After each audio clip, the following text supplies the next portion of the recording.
ऐसा बोलना तो छोड़ दिया है, लेकिन कांग्रेस को तोड़ने की उनकी कोशिशें लगातार जारी हैं। उपसभ्य और शालीन भाषा में अपने विरोधियों को मजबूती से जवाब देना है। हमारे नायकों ने सत्य के रास्ते पर चलना सिखाया, हम उसी मार्ग पर चलकर विजय हासिल करेंगे। और यहां पर खड़गे कह रहे हैं कि गांधी जी कहते थे सत्य तब भी टिकता है जब उसके पक्ष में जन समर्थन ना हो। हमारे पास सत्य भी है और जन समर्थन भी है। आइए जरा सुन लेते हैं मल्लिकार्जुन खड़गे की ये बातें उन्हीं की जुबानी। सुनिए। पिछले 140 सालों में कांग्रेस ने कहीं उतार चढ़ाव देखे हैं।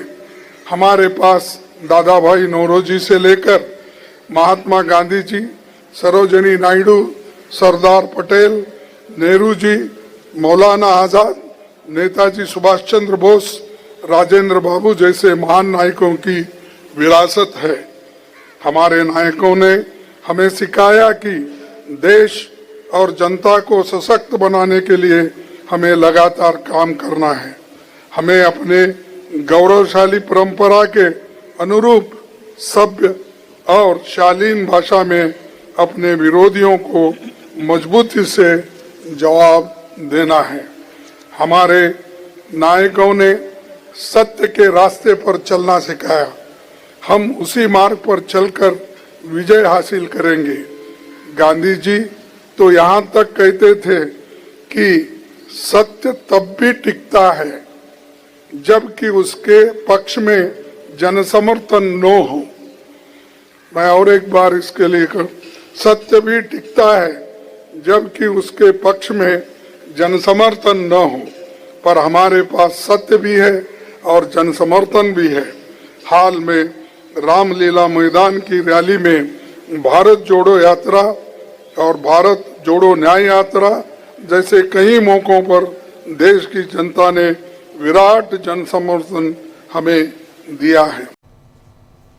तो सुन रहे थे आप यहां साफ साफ मल्लिकार्जुन खड़गे अपना मैसेज, अपना पैगाम देते हुए, और ये सब बीजेपी के लिए सीधा संदेश है कि कांग्रेस मूल्यों पर डटे रहकर अपनी लड़ाई लड़ेगी और जीतेगी भी। वैसे बीजेपी तो कल से खुश थी कि अब दिग्विजय सिंह ने भी आरएसएस की तारीफ कर दी है तो कांग्रेस में फूट पड़ ही जाएगी। हालांकि दिग्विजय सिंह ने बता दिया कि उनका इरादा आरएसएस की यानी संघ की तारीफ करना नहीं था। वैसे बीजेपी अब इस कोशिश में लगी है कि किसी तरह प्रियंका गांधी और राहुल गांधी के बीच झगड़ा दिखाया जाए, खास तौर पर जब से प्रियंका ने संसद सत्र खत्म होने के बाद मोदी, राजनाथ सिंह और ओम बिरला के साथ चाय पी है और तब से दोनों भाई बहन के बीच दरार डालने की कोशिशें बढ़ी हैं। लेकिन ऐसा करने वाले लोग शायद अपनी मूर्खता ही जाहिर करते हैं कह सकते हैं। बहरहाल कांग्रेस पर चाहे जितने आघात हों, कांग्रेस मजबूती से खड़ी रहेगी, ये बात आज मल्लिकार्जुन खड़गे ने तो कह दी है। साथ ही राहुल गांधी ने भी एक पोस्ट में लिखा है। क्या कुछ लिखा है जरा उस पोस्ट को भी आपके सामने रखता हूं। राहुल गांधी इस पोस्ट में लिख रहे हैं, जरा इसको एक्सपोज कीजिए, जरा जूम इन कीजिए। और इसमें राहुल गांधी लिख रहे हैं कि आज भारतीय राष्ट्रीय कांग्रेस के स्थापना दिवस पर हर कांग्रेस जन को हार्दिक शुभकामनाएं। हम उस ऐतिहासिक विरासत और उन महान बलिदानियों को नमन करते हैं जिन्होंने भारत को आजादी दिलाई, संविधान की नींव रखी और लोकतंत्र, धर्मनिरपेक्षता, सामाजिक न्याय व समानता के मूल्यों को मजबूत किया। कांग्रेस केवल एक राजनीतिक दल नहीं बल्कि भारत की आत्मा की आवाज है जो हर कमजोर, हर वंचित और हर मेहनतकश के साथ खड़ी रही है। संकल्प है कि नफरत, अन्याय और तानाशाही के खिलाफ सत्य, साहस और संविधान की रक्षा की लड़ाई और अधिक मजबूती से लड़ेंगे। जय हिंद, जय कांग्रेस। ये लिख रहे हैं यहां राहुल गांधी। कांग्रेस के दो अहम नेताओं यानी कांग्रेस के अध्यक्ष मल्लिकार्जुन खड़गे और नेता प्रतिपक्ष और पूर्व अध्यक्ष कांग्रेस पार्टी के राहुल गांधी का यह कहना है कि हम और मजबूती से लड़ेंगे। बीजेपी को सीधी चुनौती है इस बात की कि यहां कांग्रेस कह रही है और कांग्रेस के दो प्रमुख नेता कह रहे हैं कि हम और मजबूती से लड़ेंगे।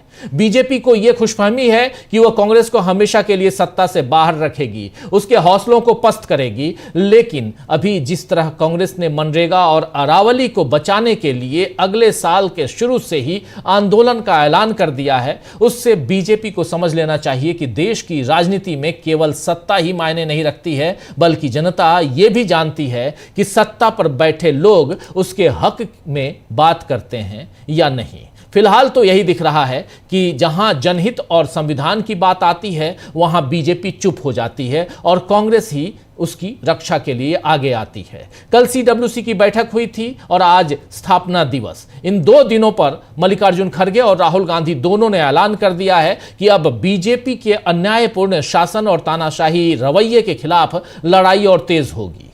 कल आपने देखा कि जब सीडब्ल्यूसी की बैठक खत्म हुई तो उसके बाद मल्लिकार्जुन खड़गे और राहुल गांधी ने प्रेस को संबोधित किया। राहुल गांधी ने उस वक्त क्या कुछ कहा था एक बार फिर आपको सुनाना चाहता हूं।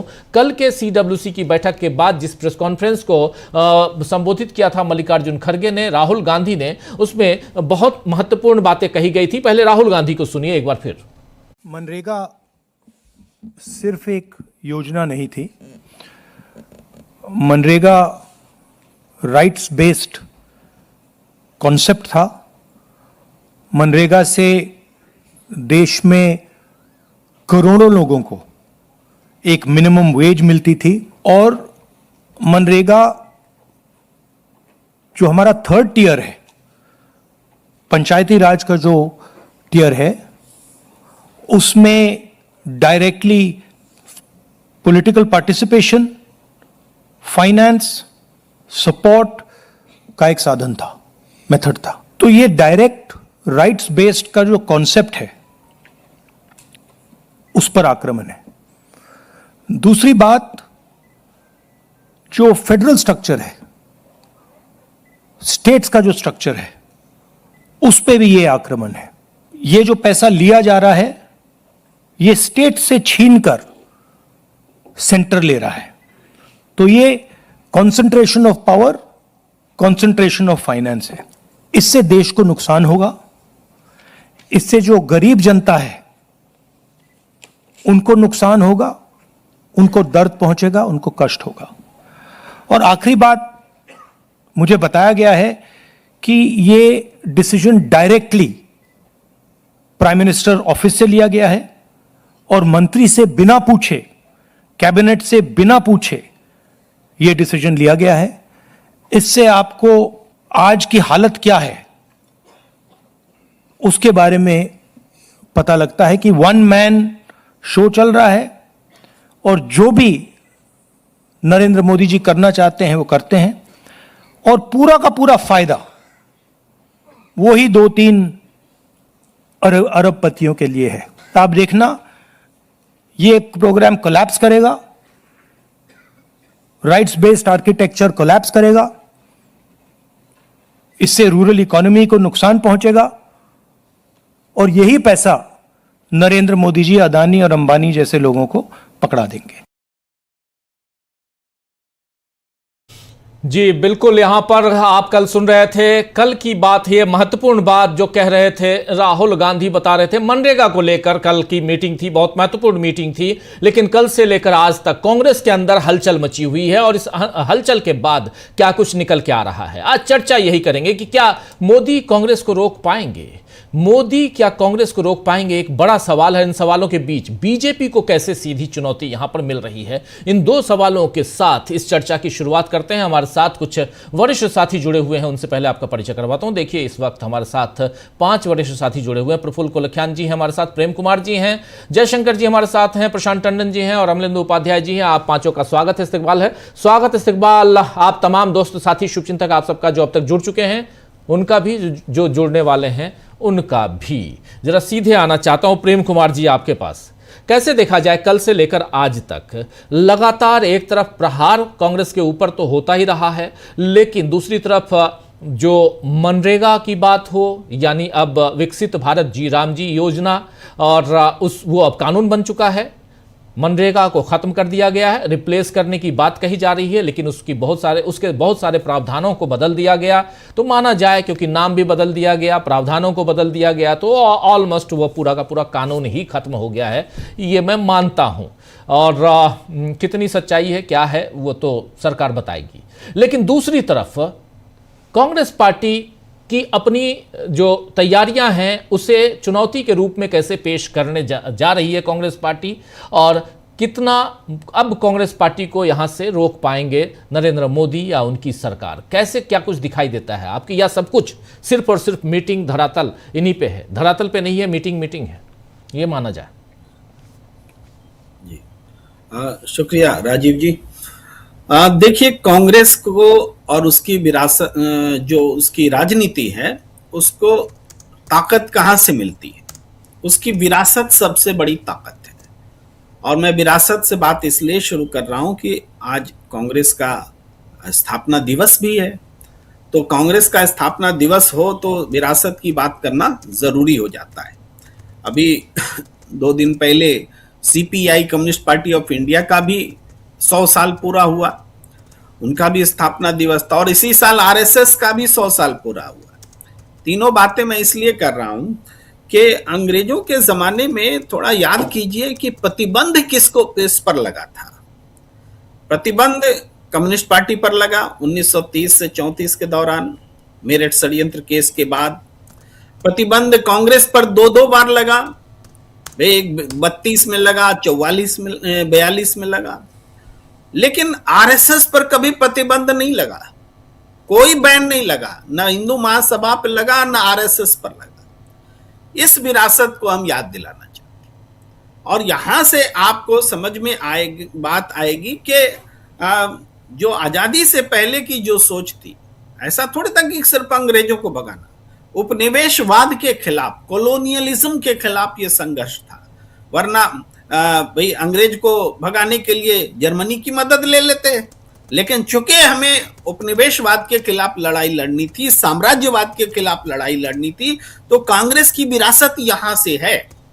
और आज आजादी के बाद चूंकि वो फांसीवादी ताकतें जो डेमोक्रेसी के विरोध में हैं, जो डेमोक्रेसी को खत्म करना चाहते हैं, जो जनता को गरीब बनाए रखना चाहते हैं, अशिक्षित बनाए रखना चाहते हैं ताकि उन पर राज किया जा सके, ठीक वही सोच जो अंग्रेजों के पास थी कि न भारतीयों को पढ़ने दो और न भारतीयों को आप किसी तरीके से इतना समृद्ध करो कि वो कुछ बोल पाए, सोच पाए। वो तो भला हो इस देश में वैसे क्रांतिकारी लोग पैदा हुए जिन्होंने अपना सारा सुख त्याग कर अंग्रेजों से लोहा लिया। आज उसी स्पिरिट की जरूरत एक बार फिर पैदा हो गई है। भाई मनरेगा को खत्म करना क्या है? जनता को कमजोर बनाना, जनता अपने पैरों पर खड़ा ना हो सके, भूखे मरे और हम उनको 5 किलो अनाज दें और हम उनका दाता बन जाएं, वो हमें प्रणाम करें, हम उनको कहें कि चलो हमारी वजह से तुम जिंदा हो। ये जो सोच है, इस सोच के खिलाफ कांग्रेस को लड़ाई बिल्डअप करनी है। बिल्डअप करना इसलिए बोलें कि लड़ाई अभी बनी नहीं है। लड़ाई के लिए कांग्रेस ने कमर कसी है। और हम ये भी नहीं कहेंगे कि विपक्ष ने कमर कसी है। अरे विपक्ष तो अडानी का माला डाल रहा है पीछे में जाकर के। महाराष्ट्र में आपने देखा शरद पवार को, अजित पवार को, गौतम अडानी को माला पहना रहा है। तो ऐसा भी नहीं है कि प्रतिपक्ष एक है। प्रतिपक्ष के भीतर भी कांग्रेस को बड़ी लड़ाई लड़नी है कि, और वो लड़ाई इसलिए ये हो जाती है, चुनावी लड़ाई नहीं है। चुनावी लड़ाई होगी तो वो माला पहनाने वाले गौतम अडानी को, उसको भी साथ, शरद पवार को भी साथ लेके चलना पड़ता है। भाई ये चुनावी राजनीति अलग होती है, लेकिन जनता के लिए राजनीति करना, वो जो राहुल गांधी कर रहे हैं, इसमें वक्त लगता है। हो सकता है कई बार कांग्रेस चुनाव हार जाती है, लेकिन केवल चुनावी जीत के लिए राहुल गांधी काम नहीं कर रही है, कई बार कह चुके। वो बुनियादी चीजें जो जनता को मयस्सर हो और जिससे सरकार उसको दूर कर रही है, उसके लिए लड़ाई बना रहे हैं। तो अब लेकिन राजनीति भी एक जरूरी चीज है, उसके बिना तो ये काम हो नहीं सकता। राजनीतिक रूप से सशक्त तो होना जरूरी है, उसको बाईपास भी नहीं किया जा सकता। तो एक साथ मल्टीपल इश्यूज पर, चाहे वो मनरेगा हो, चाहे वो अरावली हो, चाहे वो सेंगर और अंकिता भंडारी का मामला हो, चाहे वो वोट चोरी का मुद्दा हो, और ऐसे अन्य मुद्दे जो हम जिसको लेकर के कांग्रेस को जनता का साथ लेते हुए, उनको जोड़ते हुए आंदोलन को बिल्डअप करना है, इसका संकल्प लिया गया है। और देश के इतिहास में, कांग्रेस के इतिहास में कभी ऐसा नहीं हुआ जिस तरीके से एक रिजोल्यूशन पास किया गया, शपथ पूर्वक पास किया गया कि हम मनरेगा को वापस लेकर आएंगे, इसके लिए लड़ाई लड़ेंगे। यह हमें आजादी से पहले के कांग्रेस का जज्बा दिखलाता है। तो हमें लगता है कि कांग्रेस एक नए तेवर के साथ आ रही है। सक्सेस कितनी मिलती है ये आने वाले समय में तय होगा, उसको हम अभी से हम आशान्वित जरूर हैं, लेकिन फिर भी संकोच से बोलते हैं कि ये संघर्ष छोटा नहीं है, ये संघर्ष बड़ा है, ये आने वाले समय में दिखेगा।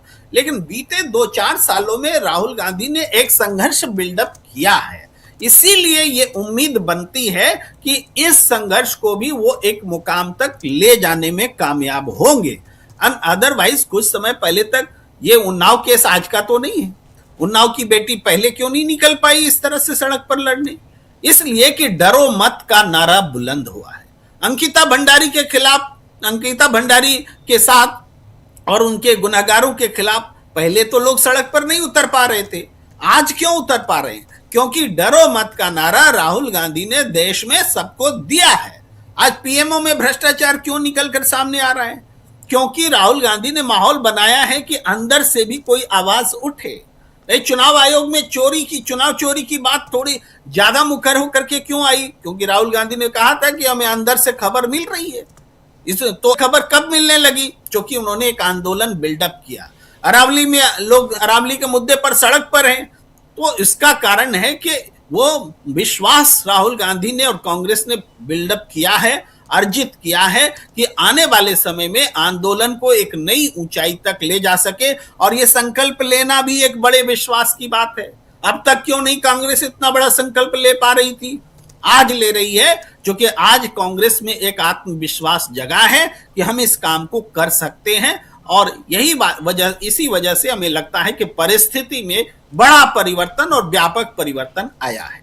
जी जी, बड़ा और व्यापक परिवर्तन। क्या प्रशांत जी आपको भी लगता है ऐसा ही? यहाँ बहुत सारे मुद्दे अचानक खड़े हो गए हैं साल जाते जाते। चुनाव, वोट चोरी, ये सब मामले तो पिछले 6 महीने से हम देख ही रहे हैं, लेकिन उसके अलावा कोर्ट से भी मामला, सेंगर का मामला, अंकिता भंडारी का मामला जिसका जिक्र कर रहे थे अभी प्रेम कुमार जी, और इन सब के बीच अब मनरेगा वाला मामला, या मनमानी कहिए, मोदी सरकार की मनमानी पर लगाम कसने की कोशिश क्या इसमें सफल हो पाएगी? जबकि अंदरूनी खींचतान भी बहुत ज़्यादा है कांग्रेस के अंदर। वैसे में क्या उतनी तैयारियों के साथ मल्लिकार्जुन खड़गे और राहुल गांधी दिखाई देते हैं? प्रशांत जी। जी राजीव, पहले तो बात कर लेते हैं कि जो अंदरूनी खींचतान दिखाई दे रही है। देखिए, ये अंदरूनी खींचतान जो है वो कांग्रेस के अंदर पहले एक ग्रुप हुआ करता था, G23 या G22 व्हाटएवर, और वो वैचारिक था पूरा मामला। राहुल गांधी के खिलाफ वो वैचारिक मामला था, और ये जो आपको फ्रिक्शन अभी दिख रहा है ये भी वैचारिक ही है कि आरएसएस को लेकर एक दुविधा है बहुत से लोगों में, कांग्रेस में। और वो राहुल गांधी पहले भी कह चुके हैं कि जिसको अगर ऐसा लगता हो तो वो कांग्रेस के बाहर जा सकता है। दूसरे की इस तरीके की बयानबाजी जिस दिग्विजय सिंह जी की आई, देखिए दिग्विजय सिंह 2 बार के मुख्यमंत्री हैं और लंबा उनका 50 साल का अनुभव है।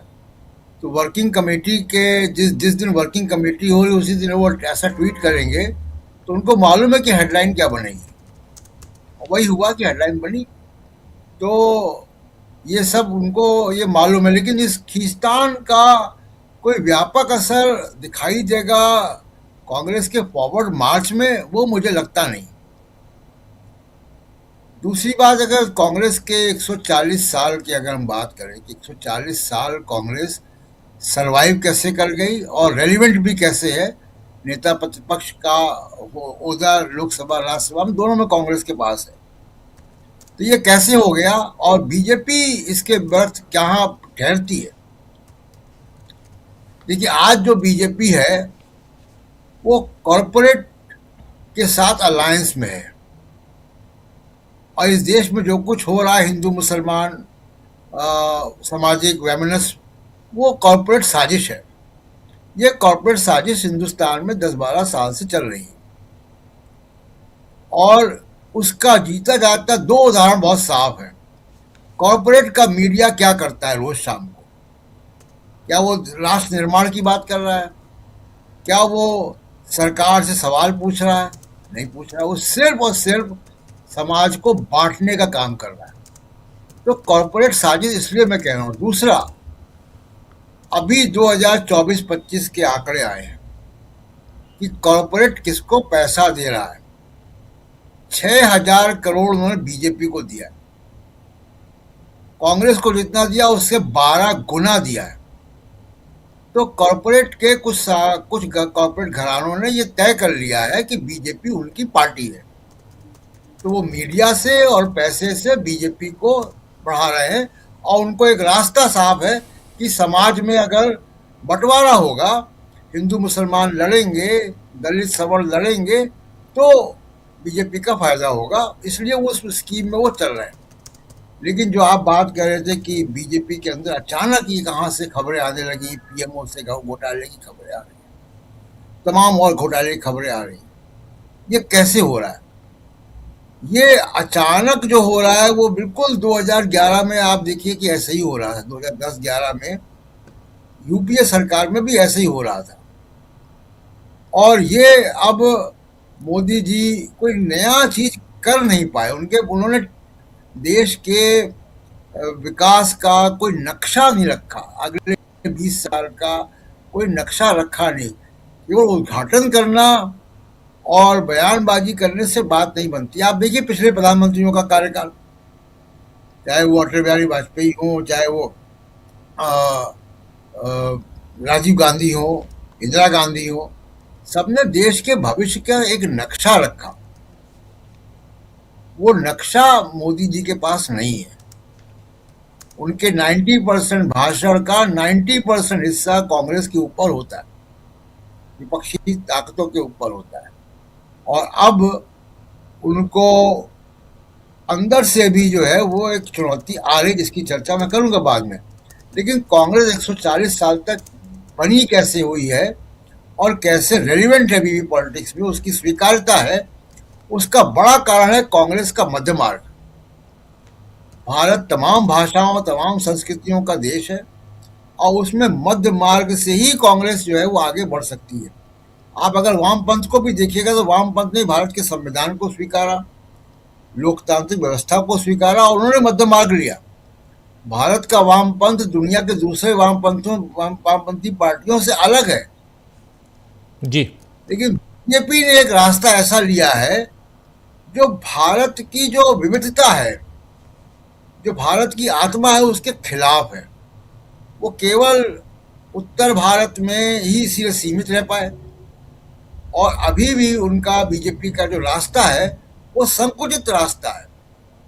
वो संविधान को चुनौती देने वाला रास्ता है। वो भारत की विविधता को चुनौती देने वाला रास्ता है। हिंदू, हिंदी, हिंदुस्तान, इसको कैसे तमाम भारत के लोग कैसे स्वीकार कर लेंगे, सारे के सारे। तो ये बीजेपी का जो रास्ता है, इसलिए मैं कह रहा हूँ कि बीजेपी के लिए 140 साल अपनी उपयोगिता बनाए रखना ये बड़ा एक सवाल है जो बीजेपी को सोचना चाहिए कि आरएसएस बीजेपी दोनों एक अतिवाद की तरफ गए हैं। अब दुनिया के इतिहास में आप देख लीजिए, वो अगर कोई एक्सट्रीम व्यू लेकर कोई पार्टियां चलती हैं वो बहुत लंबे समय तक नहीं रहती, चाहे वो वामपंथी पार्टियां ही क्यों ना हो, वो नहीं चल पाती। तो कांग्रेस ने जो 140 साल में और खासकर आज़ादी के बाद और तमाम चुनौतियां आई हैं, कांग्रेस अपनी कोर विचारधारा से भी भटकी और उस भटकाव की वजह से अपना वोट बैंक भी गंवाया। अब राहुल गांधी बड़ी मेहनत से उस कांग्रेस को वापस उस विचारधारा में लेकर आए जो कांग्रेस की मूल विचारधारा थी। और इसलिए ये विरोध और इस तरीके के वर्किंग कमेटी के पहले विवादित बयान देने का सिलसिला चलेगा, लेकिन वो मुझे लगता नहीं कि भटकाव उसमें आने वाला है। बिल्कुल राहुल गांधी इस मामले में इतने ट्रोल होने के बाद और इतना मोदी मीडिया का हमला होने के बाद, इतना सिस्टमैटिक आरएसएस का हमला होने के बाद भी अगर राहुल गांधी अपनी जगह पर टिके हुए हैं पिछले 15 साल से, तो इस तरीके के बयानों से तो टिकेंगे नहीं वो। तो मूल बात यह है कि राजीव जी की बीजेपी क्या इतने लंबे समय तक अपनी उपयोगिता बनाए रख सकती है? बीजेपी का रोड मैप क्लियर दिखता नहीं है। मोदी के बाद बीजेपी क्या होगी किसी को पता नहीं, आरएसएस को भी नहीं पता, ना बीजेपी को पता। दोबारा मैं लौटूंगा तो बात करूंगा कि बीजेपी के अंदर का चैलेंज क्या है, और उस पर काफी हलचल है बीजेपी के अंदर। जी, आते हैं दोबारा इस पे भी बात करेंगे कि बीजेपी के अंदर क्या चैलेंज है। चैलेंज इधर कांग्रेस पार्टी के अंदर भी है। ज़रा जयशंकर जी आपके पास आता हूं, प्रफुल्ल जी फिर आपके पास। जयशंकर जी, कांग्रेस पार्टी बहुत उत्साहित भी नज़र आती है लेकिन अंदर खाने चैलेंजेस भी काफ़ी हैं। दिग्विजय सिंह का बयान एक चैलेंज दे गया, और ऐसे मौके पर जब अंदरूनी बातें होनी चाहिए उस समय सोशल मीडिया के ज़रिए दिग्विजय सिंह अपना बयान देते हैं और उसकी भी खूब चर्चा है। लेकिन उसके अलावा क्या आपको लगता है कि कांग्रेस इन तैयारियों के साथ बीजेपी को चुनौती पेश कर पाएगी?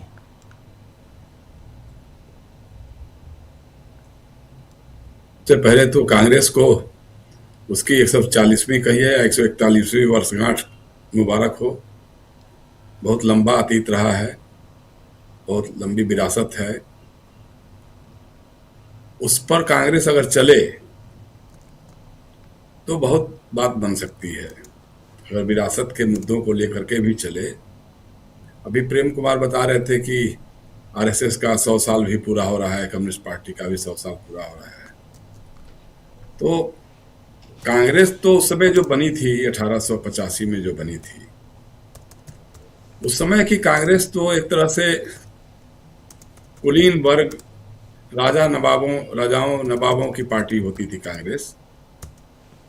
लेकिन जब गांधी आए हैं 1920 में लाइमलाइट में, और जब उन्होंने कांग्रेस को एक नई दिशा मोड़ने का काम किया, अछूतोद्धार की बात, अस्पृश्यता के खिलाफ, दलितों को, पिछड़ों को, अल्पसंख्यकों को, महिलाओं को, जो समाज के दबे कुचले और बहिष्कृत या वंचित तबके थे, उनको कांग्रेस की मुख्यधारा से जोड़ना शुरू किया।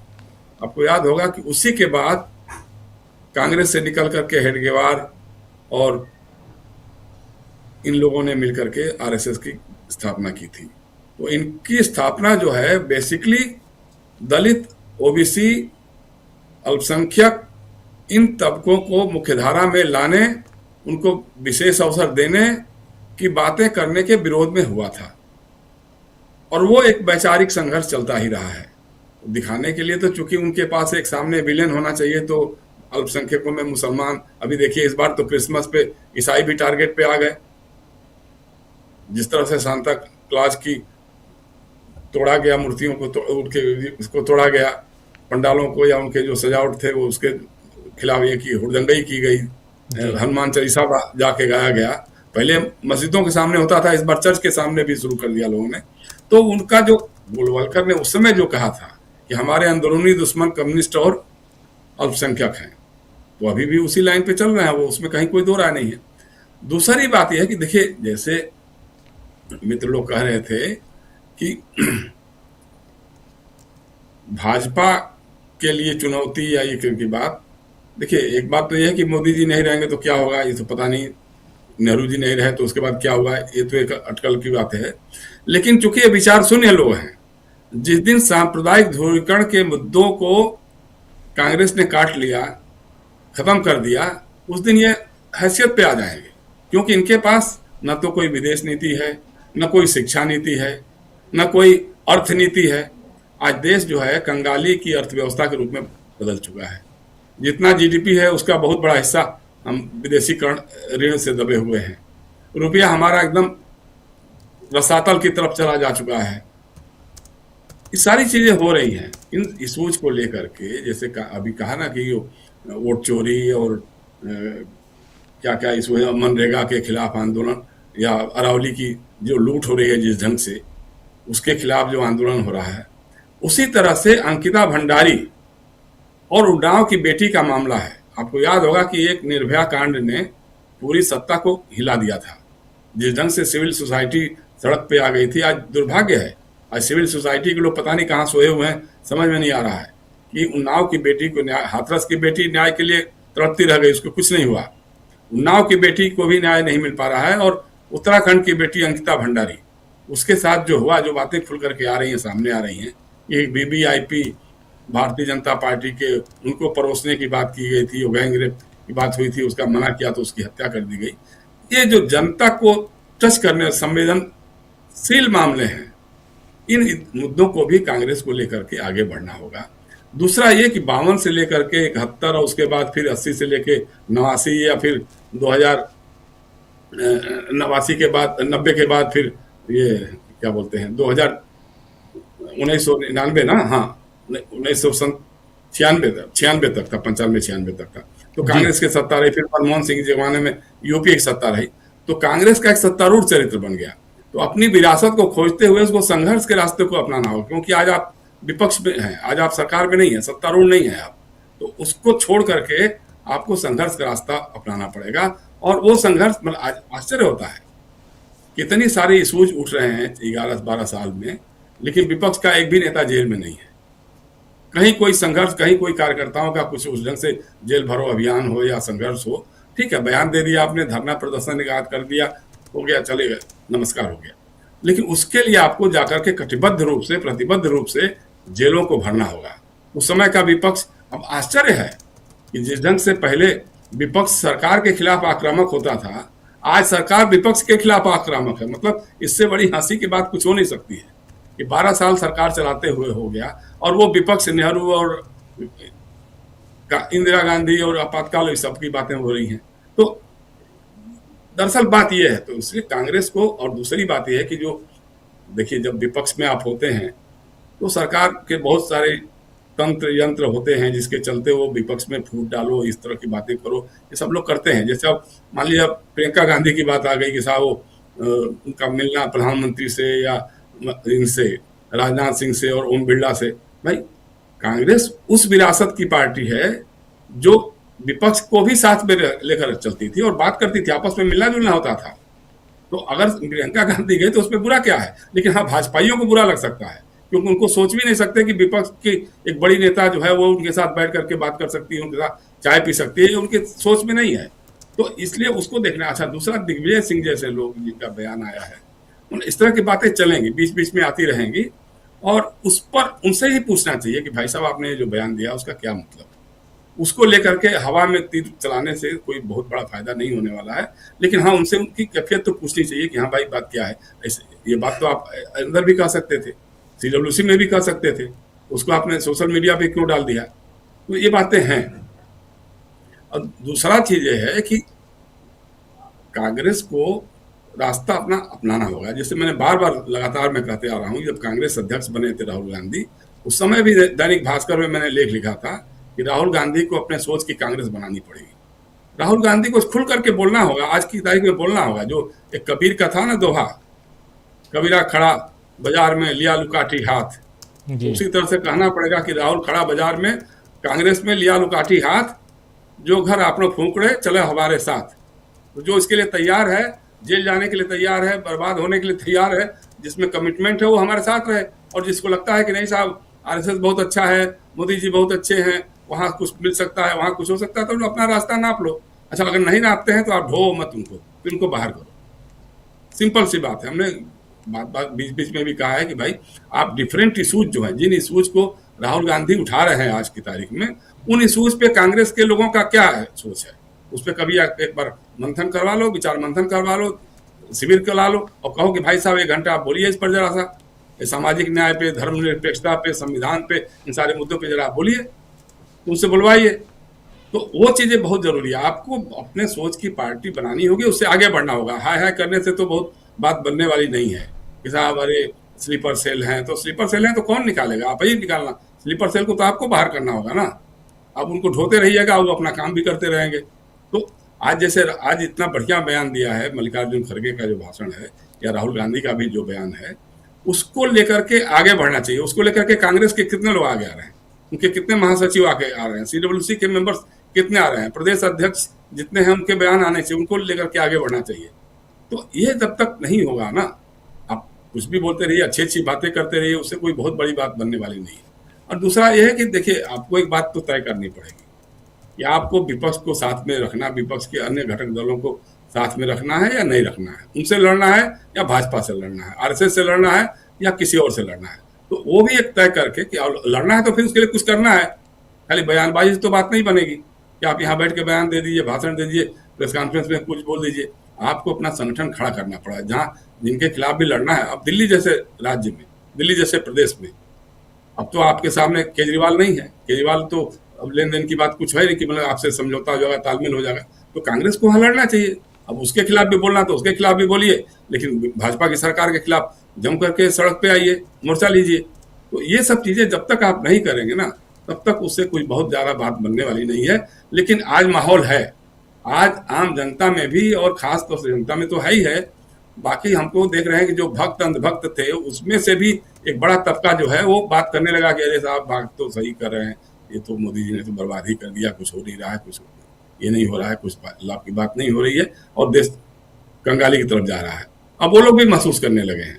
तो जिस दिन अगर कांग्रेस थोड़ा सा वैचारिकी लेवल पे सामने आए, संगठन उस ढंग से खड़ा करे जो अपनी विचारधारा के साथ कमिटेड हो, और ये जो हिंदू मुस्लिम और भारत पाकिस्तान या इस सब धर्म का मामला है, इसकी काट करके जिस दिन आपने लोगों को समझा लिया, उसी दिन आपकी फतह हो जाएगी और उस दिन भाजपा का बंटाधार होना निश्चित है। क्योंकि इसके अलावा आज तक इनके पास कोई मुद्दा है ही नहीं।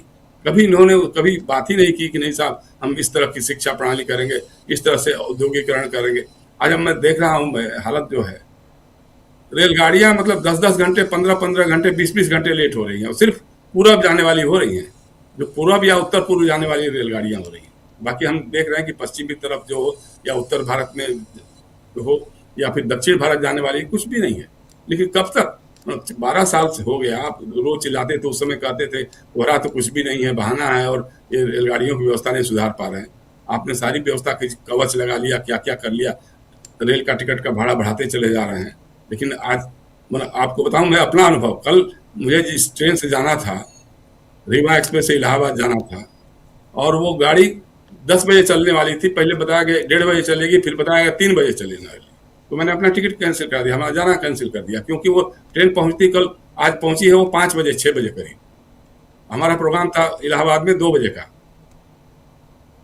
तो इस तरह की स्थितियां हो रही है। मतलब पूरी हालत जो है इतनी बुरी हो गई है कि जनता में खदबदाहट मच रही है, युवाओं में आक्रोश बढ़ रहा है। लेकिन उस आक्रोश को दिशा देनी होगी। वो गांधी के, नेहरू के विचारों के साथ, अगर थोड़ा सा ज्यादा ना हो तो लोहिया और जयप्रकाश को भी ले लीजिए, लोहिया के विचारों के साथ भी। इस संघर्ष के रास्ते को आपको अपनाना पड़ेगा और लड़ना पड़ेगा। लड़ने से ही कोई बात बन पाएगी, क्योंकि चुनाव की व्यवस्था तो ठीक है, उस चुनाव में रहेंगे, लड़ेंगे, वो भी करेंगे। लेकिन लोहिया ने उस समय जो है वोट, फावड़ा, जेल, 3 हथियार दिए थे लोगों को। कहा कि भैया एक चुनाव, वोट मतलब चुनाव, जेल मतलब संघर्ष, फावड़ा मतलब रचनात्मक काम। तो रचनात्मक काम तो सब कर रहे हैं अपने अपने ढंग से, वोट भी लड़ रहे हैं, चुनाव भी सब लोग लड़ रहे हैं, लेकिन संघर्ष सबने लगभग छोड़ दिया है। चाहे जो भी पार्टी हो, चाहे कांग्रेस हो, समाजवादी पार्टी हो, राजद हो, ममता की पार्टी हो, शरद पवार की पार्टी हो, डीएमके हो, कोई भी, मतलब उस ढंग से जो केंद्र जिस ढंग से आज कर रहा है, गांधी को जिस तरह से खारिज करने की कोशिश की जा रही है, मनरेगा का जो हाल किया जा रहा है, इसको लेकर के सबको लामबंद होकर के सड़क पे आना चाहिए, संघर्ष करना चाहिए, और जरूरत पड़े तो जेलों को भरना भी चाहिए। यही मेरे ख्याल से एक बड़ा रास्ता है। और कांग्रेस के लिए सबसे बड़ी चुनौती, या भाजपा के लिए भी सबसे बड़ी चुनौती हो जाएगी अगर ये काम शुरू हो गया तो। लेकिन तरीका अहिंसक हो, गांधीवादी हो। जी राजीव जी, बिल्कुल बिल्कुल सही आप कह रहे हैं, अहिंसक होना चाहिए। और लेकिन कांग्रेस की तैयारियां कितनी मजबूती के साथ यहां दिखती हैं, क्योंकि 2 दिनों से कांग्रेस में अंदर खाने उथल पुथल है। मीटिंग होती है CWC की, उसके बाद आज कांग्रेस अपना 140वां स्थापना दिवस मनाती है, और फिर इन सब के बीच सबसे बड़ी चीज़ कि इतनी पुरानी पार्टी, लेकिन अंदर खाने जो खलबली है वो एक डेमोक्रेटिक वे में होनी भी चाहिए। इसमें कोई दो राय नहीं है कि आप अपने संगठन को मजबूत करना चाहते हैं और बोलने का अधिकार सब जगह है, सबको देते हैं। सिर्फ 2 लोगों के इर्द गिर्द पार्टी न चले, उसके लिए ज़रूरी है कि यहाँ चुनाव भी हो, यहाँ पर चुना हुआ जो प्रतिनिधि है वही अध्यक्ष पद पर काबिज हो। ये सारी चीज़ें कांग्रेस पे लागू तो होती है, लेकिन उसके बिल्कुल अपोनेंट अगर बात की जाए जो बीजेपी है, वो उस पर क्या ये बातें लागू होती हैं, ये बीजेपी के लोग समझें। और बीजेपी के अंदर खाने क्या चल रहा है, अभी प्रशांत जी के पास जब आऊँगा तो वो बताएंगे। लेकिन उससे पहले कांग्रेस के अंदर जो कुछ चल रहा है वो कितना उचित है, किस दिशा में जा रहा है, ये समझते हैं। प्रफुल्ल जी कैसे देखते हैं आप? आज कांग्रेस के स्थापना दिवस पर कांग्रेस जनों को बधाई और इस देश को भी बधाई। देखिए, जब हम कांग्रेस को याद करते हैं तो मुझे लगता है कि आज की राजनीति को इतिहास के आईने से देखने की भी जरूरत है। सभी ब्रिटिशर्स एक जैसे नहीं थे। अगर एक जैसे होते, ब्रिटिश शासन को जैसे पेंट किया गया है आज़ादी के आंदोलन के और आज़ादी के बाद इतने दिनों बाद, हमें उसको फिर से रिविजिट तो जरूर करना चाहिए। अगर मैकाले की शिक्षा पद्धति नहीं आई होती तो वो शिक्षा पद्धति नहीं आती जो स्वतंत्रता के स्वाद की तरफ भारतीय मनीषाओं और भारतीय बुद्धिजीवियों और उस समय के लोगों को ले जा रही थी। या जो नवजागरण की बात आ रही थी, जो यहाँ पर राजा राम मोहन राय, इस संदर्भ से हम देखते हैं, बाद में इसको और विकसित होता हुआ देखते हैं। बहुत विस्तार में उधर जाने की गुंजाइश नहीं है। तो शिक्षा के प्रति भी उनका ध्यान था। इसी शिक्षा को तो कांग्रेस के कुछ लोग इसका विरोध कर रहे थे। तिलक जी विरोध कर रहे थे, कहते कुंभी बच्चों को शिक्षा का अधिकार नहीं है, उनको वह शिक्षा नहीं मिलनी चाहिए। तो कुंभी बच्चों के लिए वो कह रहे थे। तो थोड़ा ब्रिटिश को उसके आईने से देखना चाहिए। ए.ओ. ह्यूम को जरूर याद किया जाना चाहिए, जो कम उम्र में एटा के डीएम थे, ICS थे, बंगाल प्रोविंशियल के, जहां मैं बैठा हुआ हूँ इसी के वो थे, बंगाल ICS सर्विस कमीशन के थे और एटाक में वो नियुक्त थे। 1857 की क्रांति उन्होंने देखी थी। हालांकि वो काफी अंग्रेजों में भी लोकप्रिय नहीं थे, क्योंकि यहाँ के देशी लोगों से घुल मिल जाते थे, यहाँ पर सुधार वगैरह की कोशिश करते रहते थे। तो लेकिन 1857 की क्रांति उन्होंने देखी थी और उनके बाद लगातार जो है सो उनको अपनी भी जान बड़ी मुश्किल से बचानी पड़ी। 1800 जब वो रिटायर हो गए 1883-82 में शायद, तो रिटायर हो गए। तो रिटायर होने के बाद जब उन्होंने कांग्रेस जनों को, दादा भाई नौरोजी को याद किया जाना चाहिए, फिरोज शाह मेहता को याद किया जाना चाहिए, ऐसे उमेश चंद्र बनर्जी को याद किया जाना चाहिए, ऐसे बहुत सारे लोगों को उन्होंने खत लिखा और सबको इकट्ठा किया और बॉम्बे में मुलाकात हुई, कांग्रेस का गठन हुआ। और ए.ओ. ह्यूम कांग्रेस के पहले महासचिव थे। आज जयशंकर सर महासचिवों की भूमिका की बात कर रहे थे, पहले महासचिव थे। इसलिए एक ही नजरिए से हम नहीं देख सकते हैं, पहली बात। दूसरी बात ये कि देखिए कि 1885 में हुआ, लेकिन 1905 आते आते कांग्रेस का विभाजन हो गया, इसका बंग भंग हो गया। और इस बंग भंग होने के पहले कांग्रेस में दो धाराएं विकसित हो रही थी। एक जो तिलक के नेतृत्व में थी, बाल गंगाधर तिलक, आदरणीय लोकमान्य बाल गंगाधर तिलक, और एक धारा जो लाल पाल के संदर्भ में याद किया सकता है, और एक धारा थी गोपाल कृष्ण गोखले की धारा थी, जो उदारवादी धारा थी, जो उस ढंग से जिसे आज कहते हैं कोट एंड कोट, जो अति की बात कर रहे थे हम लोग, जो अतिवाद पर नहीं थे, उदारवाद थी। तो उदारवाद की धारा इनके माध्यम से हो रहा था, गोपाल कृष्ण गोखले के माध्यम से। तो 1905 में बंग भंग का विरोध शुरू हुआ और 1906 में जी कलकत्ता अधिवेशन में कांग्रेस में काफी उठापटक हुई और उठापटक में 1906 में ही मुस्लिम लीग का भी गठन हो गया। और आप जानते हैं कि 1907 में जो सूरत का स्प्लिट हुआ, सूरत में कांग्रेस का विभाजन हुआ, कांग्रेस के अध्यक्ष सुरेंद्रनाथ बनर्जी पर जूते फेंके, अतिवादियों ने ही फेंके, कांग्रेस के ही अतिवादियों ने फेंके। हाँ, यह भी हुआ कि तिलक को भी बोलने नहीं दिया गया और फिर अतिवादियों ने मॉडरेट्स को कांग्रेस से निकाल दिया। इस बात का हमें याद रखना होगा। जब कांग्रेस निकल गया तो कांग्रेस ने फिर से अपने आप को गठित किया, लेकिन और यह आंदोलन चलता रहा। ये हुआ 1907 में सूरत में। लेकिन लखनऊ में क्या हुआ 1916 में? गांधी जी 1915 में भारत आए थे। 1916 में एनी बेसेंट सक्रिय हुई, एनी बेसेंट सक्रिय हुई और तिलक जी से भी उनकी बातचीत हुई और फिर कांग्रेस में पुनर्मिलन हुआ, फिर से कांग्रेस एक हो गया। इसमें मुस्लिम लीग भी उसमें शामिल हो गई और इसी वातावरण में गांधी जी आए। गांधी जी जब आए तो गांधी जी पहले गोखले से मिले और कांग्रेस में इस पुनर्मिलन के बावजूद काफी 1916 में जब पुनर्मिलन हुआ उसके बावजूद गोखले इस बात को समझ रहे थे कि अतिवादियों का दबाव कांग्रेस पर है, एक्सट्रीमिस्टों का दबाव कांग्रेस पर है।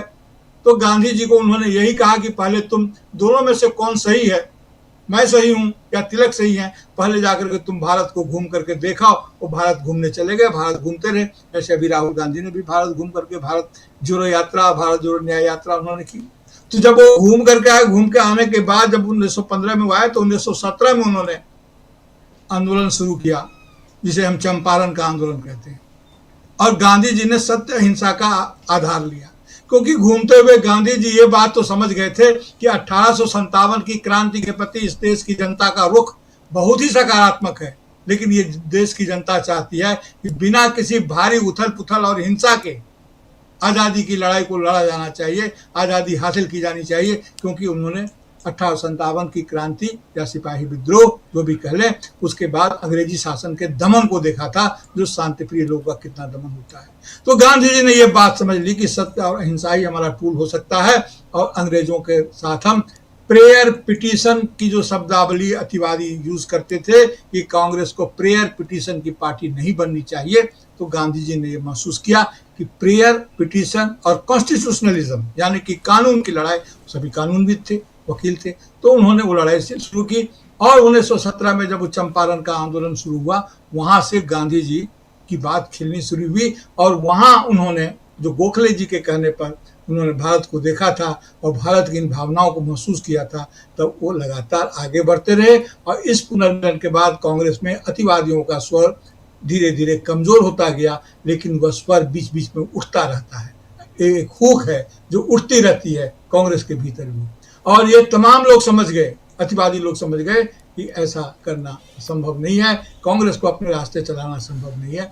उसके बाद फिर नेहरू जी आए, पटेल आए और बहुत सारे लोग आए, स्वतंत्रता आंदोलन के इतने सारे इतिहास आए, कांग्रेस टूटी बिखरी। फिर आजादी के बाद भी जब बैंक नेशनलाइजेशन हुआ, जब राष्ट्रीयकरण की चीजें मैं समझना चाहता हूँ, ये तो इतिहास के पन्ने हैं और ये सब जानते हैं। मैं थोड़ा सा जी मैं आज के संदर्भ में आना चाहता हूं, जल्दी से प्रफुल्ल जी। जी मैं 30 सेकंड मुझे समय दीजिए। जब बैंक नेशनलाइजेशन हुआ तब भी कांग्रेस के भीतर उसके विरोध की आवाज आई थी, इंदिरा गांधी कांग्रेस टूट गई राष्ट्रीयकरण के समय में। जब और बहुत सारे प्रीवी पर्स खत्म किया गया तब कांग्रेस टूटने लगी। तो कांग्रेस के टूटन की तो होती है। आज की जो हालत है, जो कांग्रेस ने जो ये बात जो कही है कि हमारी रीढ़ सीधी है, स्पाइनल कॉर्ड हमारा आज भी काम करता है, ये बहुत बड़ी बात है। इस बात को लेकर के और मनरेगा को लेकर के जिस ढंग से किया जा रहा है, उसके विरोध में कांग्रेस खड़ी है। रही बात, कांग्रेस में भी सोशल फोरम हुआ करता था, सीएसपी की याद की जानी चाहिए। कांग्रेस सोशलिस्ट पार्टी कांग्रेस के भीतर ही हुआ करती थी, बाद में किस प्रकार से अलग हुई और गैर कांग्रेसवाद का नारा आया, उसका आज हासिल मुकाम क्या है, इस बात का भी विश्लेषण और करना चाहिए। आज की जो स्थिति है, इसमें कांग्रेस निश्चित रूप से पूरी ताकत के साथ खड़ी है, लड़ने की कोशिश कर रही है और लड़ेगी और आगे बढ़ेगी। और मोदी इस कांग्रेस को रोक नहीं पाएंगे, क्योंकि ये इनके डीएनए में जो चीज है, जो संघर्ष की चीज है, आज न कल जनता इनकी इस आवाज को, इस बात को समझेगी। और इतिहास को, चूंकि इतनी चर्चा इसलिए जरूरी है कि इतिहास को ये विकृत करते हैं, और जब हम विरासत की बात करते हैं तो वह इतिहास निरपेक्ष नहीं हो सकता है। सच्चाई तो ये है प्रफुल्ल जी कि पिछले 12 साल से कांग्रेस सत्ता से बाहर है।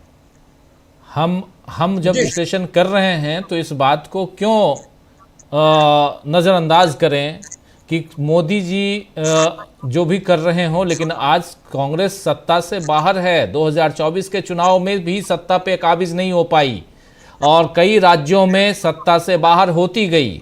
बिहार जैसे राज्य में 20 साल से नीतीश कुमार और इस बार बम्पर सीटों के साथ जीत के आते हैं। हम इसके दूसरे पहलू पे विश्लेषण कर रहे हैं। आप कोलकाता में बैठे हुए हैं और एसआईआर को लेकर कैसे घमासान है उसकी बातें हम कर रहे हैं, करते आ रहे हैं। यहाँ चिंता की बात ये नहीं है कि हम बिल्कुल, देखिए है क्या, हम विश्लेषकों को भी ये समझना चाहिए, बिल्कुल लकीर जो है राजनीति में सीधी नहीं होती है। राजनीति में 1+1=2 नहीं होता है। तो इसलिए मैं इस चर्चा में थोड़ा सा माफ़ी चाहूँगा, मैं उस दिशा में आप तमाम सुधी जनों को लाना चाहता हूं जहां पर कांग्रेस को, अगर हम कोई नहीं होते कहने वाले कि आप ये कीजिए राहुल जी, आप ये कीजिए खड़गे जी, लेकिन एक विश्लेषक होने के नाते हम यहां विश्लेषण अगर करते हैं तो बहुत उन लोगों को फायदा भी होता है उसका, अगर हम सही बात करते हैं, बताते हैं, रखते हैं, सुनते हैं लोग। इसलिए मैं उस दिशा में जाना चाहता हूं जब 2026 बिल्कुल सामने है। आज तारीख हो गई 28, 29, 30, 31, 3 दिन के बाद नए साल का आगाज होगा। 5 तारीख से मनरेगा के खिलाफ कांग्रेस ने अपने वर्किंग कमेटी में यह फैसला ले लिया है कि मनरेगा के खिलाफ वो देश भर में आंदोलन करेगी। अच्छी बात है। कांग्रेस यूथ विंग ने कह दिया है कि 7 तारीख से 7 जनवरी से हम अरावली को लेकर हम पूरे देश में अगले 20 तारीख तक आंदोलन करेंगे। बहुत अच्छी बात है। सत्ता की भूख कैसे जागृत होगी? सत्ता पे अगर आप काबिज नहीं रहेंगे और आपके जेब में पैसा भी नहीं रहेगा, क्योंकि अभी भी ये भी आया है कि आपके यानी कांग्रेस के अकाउंट में मात्र 53 करोड़ रुपए है और बीजेपी के अकाउंट में 6,500 से ज्यादा करोड़ रुपए अकाउंट में। कितने चंदे मिले इसकी बात छोड़ दीजिए, कितना सफेद धन है, कितना काला धन है, इसकी बात नहीं कर रहा हूं। एक जो दोनों के बीच, दोनों पार्टियों के बीच जो अंतर है वो बहुत बड़ा अंतर है। इन सब में कांग्रेस कहां चुनौती, बीजेपी को सीधी चुनौती हम लिख रहे हैं, सीधी चुनौती क्या पेश कर रही है कांग्रेस पार्टी? इतिहास के पन्ने, इतिहास की बात जब हम लेके आते हैं तो नरेंद्र मोदी को जितने भी कांग्रेस के कर्णधार हैं, देश के पहले प्रधानमंत्री से लेकर इंदिरा गांधी की शहादत से लेकर गांधी जी की शहादत से लेकर राजीव गांधी की शहादत, सबको नकारते हैं नरेंद्र मोदी, उनकी पार्टी। ये हम देखते हैं। अभी हमने ये देखा कि इस देश में जो जहां पर धर्म संप्रदाय की बात नहीं होती थी, सब अपने अपने धर्म की रक्षा खुद करने के मालिक होते थे। अब दूसरे लोग दूसरे धर्मों के यहां जाके जब चर्च में जाके भी हनुमान चालीसा पढ़ेंगे तो फिर इस देश का क्या होगा? इस देश का जो ताना बाना था वो कैसे नष्ट हो रहा है। और इन सब में ये 53 करोड़ रुपए वाली पार्टी क्या कर पाएगी, क्या कर रही है, यह समझना जरूरी है। इसलिए मैं आपसे जानना चाहता हूं, प्लीज एक बार फिर आपसे मैं कहता हूं कि इसको कैसे देखते हैं आप, क्योंकि कांग्रेस को बहुत नजदीक से फॉलो करते हैं आप, इसलिए याद किया गया कि सत्य तब भी अकेला भी सत्य अकेला नहीं होता, सत्य तब भी खड़ा रहता है, टिकता है। ये हमारे गांधी जी ने कहा था, आज मल्लिकार्जुन खड़गे ने इसका उल्लेख भी किया, आपने भी सुना है। तो ये सच है कि जब अगर हमने लोकतंत्र को चुना है तो कांग्रेस हमेशा ही उसमें सत्ता में रही है, जरूरी नहीं है। आप जो पावर का जो आप एपिटाइट की बात कह रहे हैं, भारतीय जनता पार्टी में तो पावर हंगर है। हंगर और एपिटाइट के अंतर को आप सभी हम लोग जानते हैं। तो आज की जो कांग्रेस खड़ी है, कांग्रेस कभी भी सिर्फ पार्टी के बल पर कांग्रेस नहीं खड़ी हुई। जनता अपने दुखों से ऊब करके जनता के सामने कांग्रेस जा रही है, लगातार कोशिश कर रही है। इसमें अभी मनुष्य का नहीं, मशीन का कमाल है। मैं अभी भी नहीं मानता हूं कि बिहार का चुनाव परिणाम जो है तो सिर्फ वोटर के माध्यम से जाहिर हुआ है। मशीन की इसमें भूमिका है। और इसलिए किसी भी चुनाव के नतीजे को, उसके समर्थन को देखने के पहले मैं एसआईआर की तरफ जरूर झांकने की कोशिश करता हूं कि एसआईआर में क्या हुआ और किस प्रकार वोट बदले गए हैं। तो इन तमाम दुष्चक्र से निकलने के लिए, इन तमाम बातों से, जो भीतर की आवाज जिसकी तरफ जयशंकर सर इशारा कर रहे थे कि भीतर से भी अगर आवाज आने लगी है तो उस दहशत से वो आवाज निकल रही है और भीतर से कुछ न कुछ आएगा। रावण का युद्ध भी बिना भीतर की आवाज से नहीं जीता गया था। राम भी वैसे ही थे। अगर मिथ की बात करें तो, और बिना कृष्ण के इशारे किए हुए जो उन्होंने क्या पुआल को लेकर के 2 फाड़ चीर दिया था, बिना उस इशारे को किए हुए, समझे हुए, तो महाभारत में भी कोई निर्णायक प्रसंग नहीं आया था। तो ये भीतर से आवाज आने लगी है। ये 10 साल का वक्त कोई बहुत वक्त नहीं होता है एक कौम के इतिहास में, और वो भी कांग्रेस जैसी भारत जैसे देश के इतिहास में। हमें धैर्य पूर्वक उस संघर्ष के प्रति अपना नजरिया रखना चाहिए और उसका विश्लेषण, उसका नतीजा आएगा। लोगों के सामने झूठ अपने आप को बेनकाब करता है और सच तो रहता ही है सबके सामने। लोग इस बात को समझेंगे, महसूस करेंगे और ये दिन बदलेगा। कांग्रेस में भी वो हैप्पीटाइट है। हाँ, ये जरूर है कि कांग्रेस उन तमाम रास्तों को लड़ते हुए, कांग्रेस भारतीय जनता पार्टी नहीं बन सकती है, कांग्रेस आरएसएस नहीं बन सकती है। अगर उनसे लड़ते हुए कांग्रेस भी वही हो जाती है, तब भारत की जनता को हासिल क्या होगा? मैं ये कह रहा हूं, इसलिए भारत की जनता को कांग्रेसवाद से जो हासिल होना है वो स्वच्छ लोकतंत्र हासिल होना है। सत्ता मिलती है राजनेताओं को, जनता को तो सिर्फ लोकतंत्र मिलता है। सत्ता मिल गई, मोदी जी को जनता का लोकतंत्र छिन गया। यह स्थिति बदलनी चाहिए और इसके लिए हमें संघर्ष करने होगा, लोगों को पता होना चाहिए और लोग कांग्रेस के साथ आएंगे। मैं फिर कहूँ कि सीएसपी को याद किया जाना चाहिए किस प्रकार सीएसपी वालों ने गैर कांग्रेसवाद का नारा दिया था, एक खास परिस्थिति में दिया था, उसका नतीजा क्या हुआ, इसका राजनीतिक विश्लेषण उन लोगों को करना चाहिए। जी जी बिल्कुल। आज के इस दौर में, जिस दौर में हम जीते हैं, उस दौर का विश्लेषण बहुत ज़रूरी होता है और कई बार हम इंतज़ार करते हैं, सही समय का इंतज़ार करते हैं कि ये वक्त भी गुजर जाएगा, वक्त गुजर जाएगा। बिल्कुल सही है, लेकिन हाथ पर हाथ धरे रख के वक्त गुजरेगा अगर, तो बहुत समय लगेगा। हम लोग रशिया का उदाहरण देख रहे हैं। मैं उस समय मैं जब गया था रूस, उस समय सोवियत संघ था।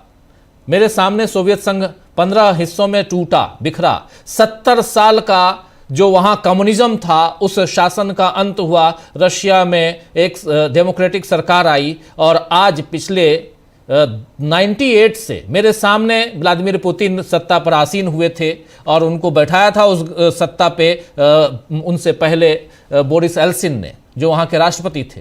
और बोरिस एल्सिन के बाद ये बैठते हैं, खुद लेके आते हैं बोरिस एल्सिन, इनको बैठाते हैं और आज तारीख 28 दिसंबर 2025, आज भी सत्ता पर वही काबिज हैं, पुतिन साहब काबिज हैं। पीछे आप याद कीजिए, चीन के जो राष्ट्राध्यक्ष हैं शी जिनपिंग कब से काबिज हैं। आप याद कीजिए, अभी पिछले दिनों नॉर्थ कोरिया का जिक्र आता है, वो कब से हैं।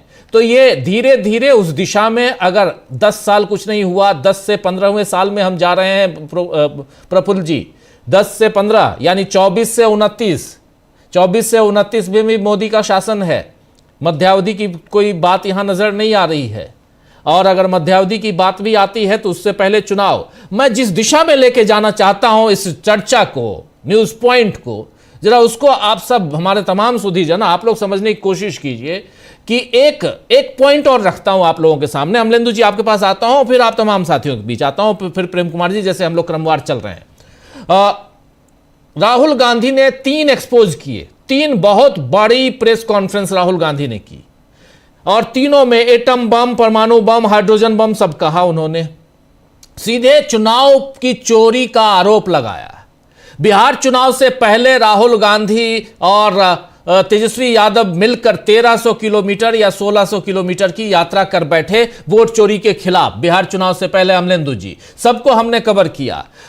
SIR के खिलाफ, वोट चोरी के खिलाफ, इसी जो चुनाव का जो प्रोसेस, उसमें सबसे बड़ा जो तंत्र है वो है EVM। इसके खिलाफ ढेर सारी याचिकाएं, दलीलें, उन दलीलों को हमने शुद्ध हिंदी में, आम बोलचाल की भाषा में उसको लाइव किए। सब कुछ हमने देखा। आज भी हम दिन में ब्रेकिंग न्यूज में उसका जिक्र कर रहे थे। लेकिन मुझे यह बताइए कि राहुल गांधी जैसे बड़े नेता प्रतिपक्ष यानी विपक्ष का नेता, सदन में, लोकसभा में, अपनी पार्टी में भी एक कद्दावर नेता, पूरब से पश्चिम, उत्तर से दक्षिण से उत्तर, लगभग 8,000 10,000 किलोमीटर चलने वाला नेता, क्या उस नेता के इन 3 प्रेस कॉन्फ्रेंस के बाद इस देश में माहौल बदला?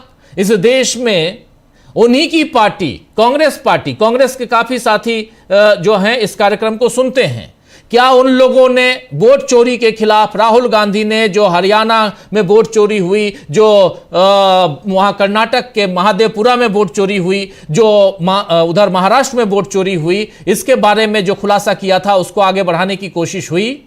आज मनरेगा की बात हो रही थी कल CWC में, देश में आंदोलन करेंगे मनरेगा के खिलाफ, लेकिन देश में क्या वोट चोरी के खिलाफ आंदोलन होने जा रहा है? इसका कोई जिक्र आया?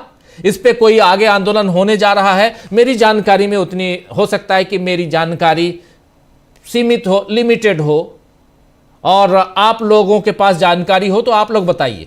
क्यों मैं इसलिए कह रहा हूं ये बातें, क्योंकि आपको एक आंदोलन उस दिशा में ले जाके, और आज की तारीख में आपके पास एक और उदाहरण है, सबसे बड़ा एग्जाम्पल है कि आपने संविधान बचाओ के नाम पर इनको 240 सीटों पे आपने रोक दिया, वोट चोरी के बाद भी, जबकि आज SIR में लगभग 5 करोड़ वोट ऑलरेडी कट चुके हैं।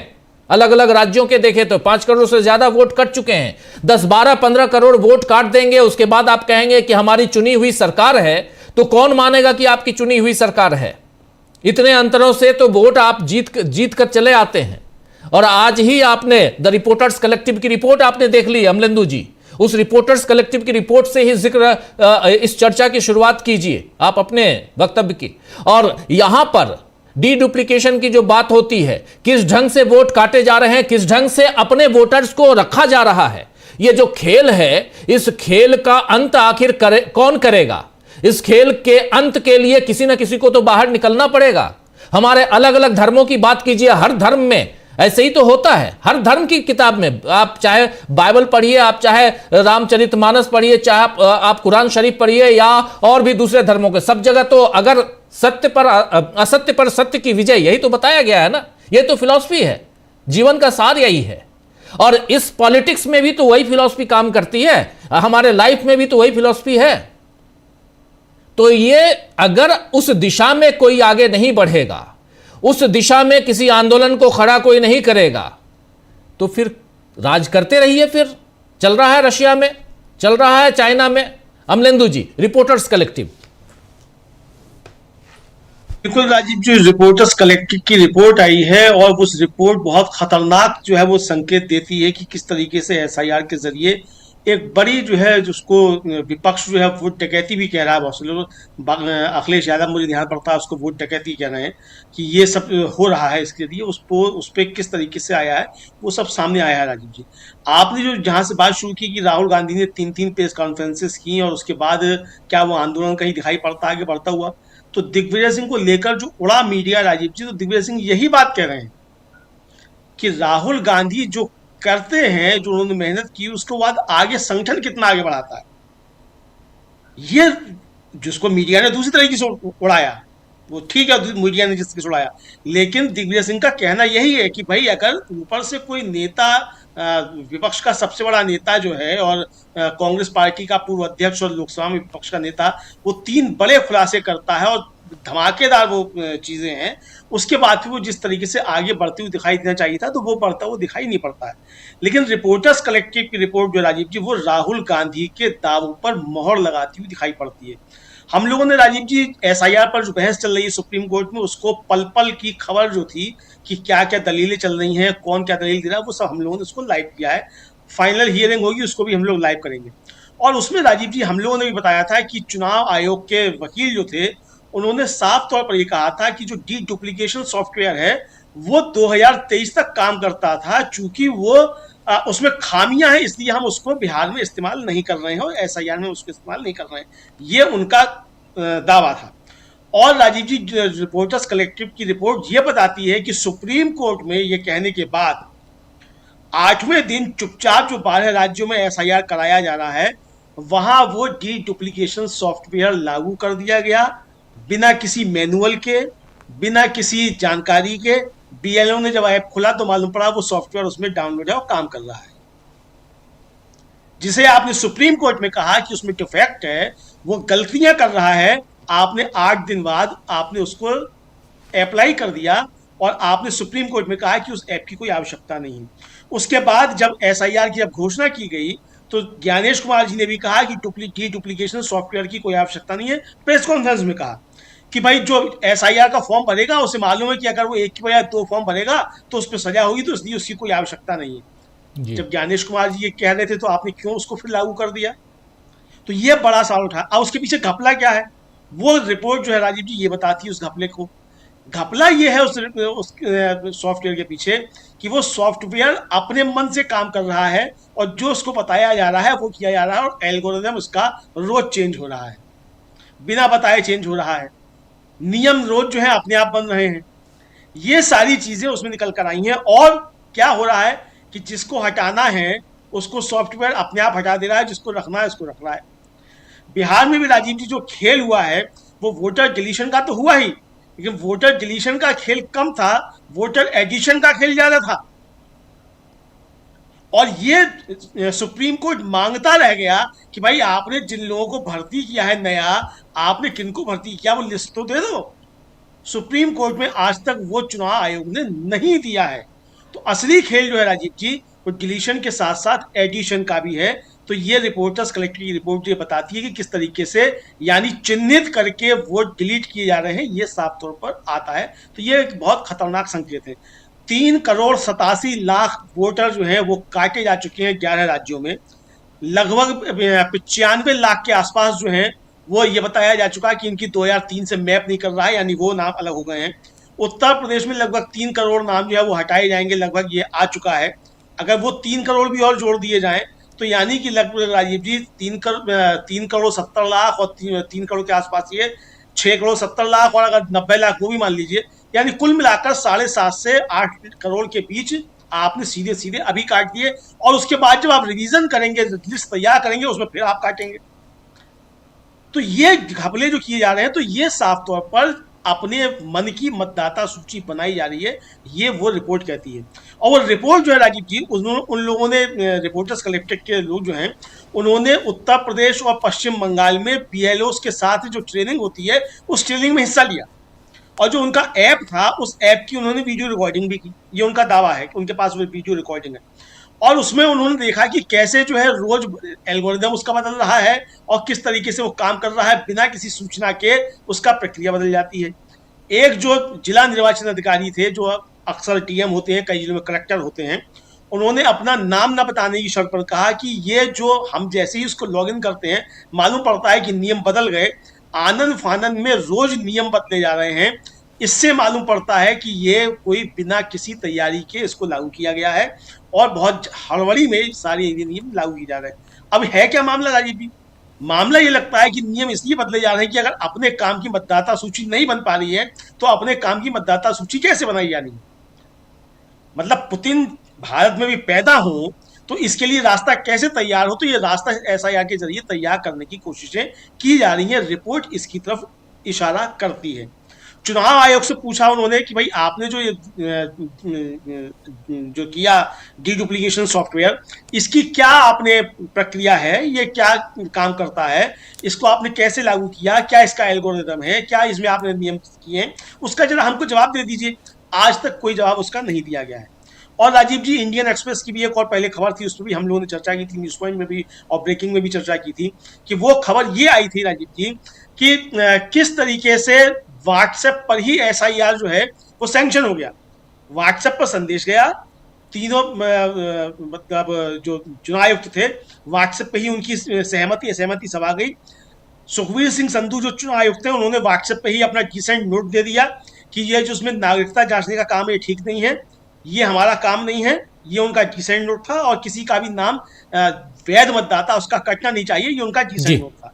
उनके डिसेंट नोट के बाद SIR व्हाट्सएप पे ही सैंक्शन हुआ और आधा अधूरा जारी हुआ और उसमें सेमी कॉलम के बाद वाक्य अधूरा था। तो यानी ये सब आया। तो ये राजीव जी एक बड़ा आया। अब जो राजीव जी आपका महत्वपूर्ण सवाल था कि क्या मोदी BJP को, इसको कांग्रेस को खत्म कर पाएंगे और क्या कांग्रेस टक्कर ले पाएगी? मुझे लगता है राजीव जी की तैयारियां हो रही हैं, ठीक है, बहुत से स्तर पर तैयारियां हो रही हैं। राहुल गांधी गए थे बिहार, वहां भी उन्होंने कहा था कि हम कोई वोट नहीं कटने देंगे। अपने प्रयास थे राहुल गांधी के, लेकिन वोट कटे। लेकिन ये लड़ाई है, जाहिर सी बात है, और लड़ाई लड़ी जाती रहेगी। अब इसका मतलब राजीव जी एक चीज ये समझ में आती है कि जो सांप्रदायिकता का मुद्दा जिसको कहा जाता है, वो सांप्रदायिकता का मुद्दा भी भारतीय जनता पार्टी को लगता है कि शायद उससे काम नहीं हो रहा, तभी इस SIR का जो काम जो है ये इसके जरिए की कोशिशें की जा रही हैं, ये समझ में आता है। बाकी जहां तक वैचारिक लड़ाई का सवाल है सांप्रदायिकता के खिलाफ, और ये हमेशा से रहा है। और चाहे बीच में इतिहास की बात कर रहे थे प्रफुल्ल जी, तो A.O. ह्यूम जो थे वो एटा के नहीं इटावा के DM रहे थे, और 1857 की जब क्रांति तब इटावा के ही DM थे। 10 साल रहे, एटा के नहीं इटावा के रहे थे, तो वो A.O. ह्यूम। तो ये राजीव जी चला आ रहा है। तो और जेम्स मिल जो हैं वो इतिहासकार हुए और उन्होंने सबसे पहले विभाजन किया कि हिंदू काल और मुस्लिम काल, यानी वहां से शुरू हुई। उसके बाद फिर बंग भंग सब हुआ, 1817 में उनकी किताब आई, वहां से सब शुरुआत हुई। उसके उस पहले हमको कोई सांप्रदायिक दंगे का इतिहास भी भारत में नहीं मिलता है, दंगे भी सब बाद में शुरू हुए।